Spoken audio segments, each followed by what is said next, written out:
നമുക്കിന്നൊരു അടിപൊളി മാങ്ങാച്ചാർ ഉണ്ടാക്കാം. ഞാൻ ചട്ടിയിലേക്ക് നല്ലെണ്ണ ഒഴിച്ച് പിരിയമുളകും ഇഞ്ചി വെളുത്തുള്ളിയും ചതച്ച് നല്ലപോലെ ഇളക്കി കൊടുക്കാം.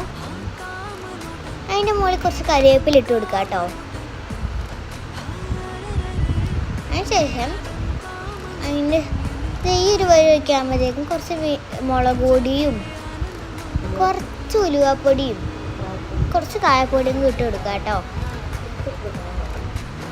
അതിനുശേഷം നമുക്ക് നല്ല വെള്ളരിക്ക് എടുത്തതിന് ശേഷം വിനാഗിരി ഒഴിച്ച് കൊടുക്കാവേ.